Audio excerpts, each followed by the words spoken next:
So let's start our hands-on by creating the bucket. We have some configurations we need to deal with them. First thing is we need to specify the region. For my case it will be Paris, Europe West 3. I will choose, for example, a name like, for example, Udemy ETL, okay. For example, name 1, okay. Then I will deal with the ownership of the object, either with ACL disabled or ACL enabled. So what is it? ACL, it's access control lists. Access control lists in AWS S3 are a way to control the access to the S3 buckets, and also a way to access the objects within these S3 buckets, okay. This is at a broad level. So these ACL, access control lists, define which accounts or which users have what types of permissions on the buckets as a whole. Which account or user have permissions to access the objects and the buckets. Next, we will keep disabled, okay. So now blocking public access settings for this bucket, we will keep it blocked, okay, because when you create an Amazon S3 bucket, you have this option, okay, to either block public access or not blocking public access. If you have this option, it is just to ensure that the bucket and its contents, the object inside this buckets, are not accessible from the internet, from public accesses, okay. This is important. It's an important security measure, okay, to prevent unauthorized access to sensitive data, for example, stored in the bucket. Next, we have this bucket versioning. So the bucket versioning is enabling, okay, the versioning of the objects. Enabling this versioning will allow you to keep multiple versions of the objects in your bucket. This is very useful, okay, because we need it for data backups, for the data recovery, for the maintaining of version history, okay, of the files. With versioning enabled, you can retrieve previous versions of the objects after you delete them or after you overwrite them. So after deletion or overwriting objects, if you enable the versioning, you will be able to check or to have that versioning history, okay. Next,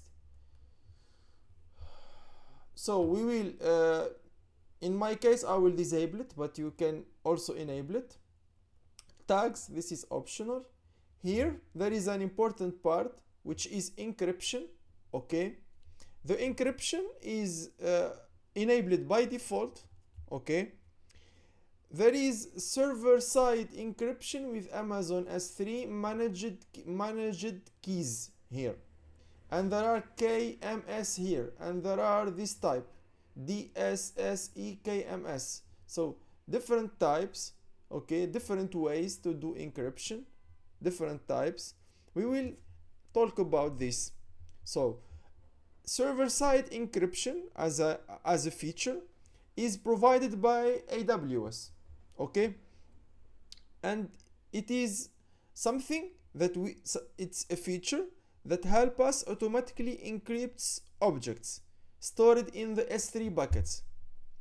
So if we have objects in our S3 buckets, they will be encrypted before saving them, and they will be also decrypted when we want to retrieve them. So before saving, they are encrypted, each object, and encrypted by this feature, the server-side encryption, okay, by AWS. When we say server-side encryption, it means by AWS. They handle this. They encrypt objects before saving, and they decrypt object when we want to retrieve them. So it occurs on the server side, okay. This automatic encryption is by default, okay, by default. Any new object uploaded to the bucket will be encrypted automatically, okay. So there are different types of encryption, okay. The first one is the one SSE S3.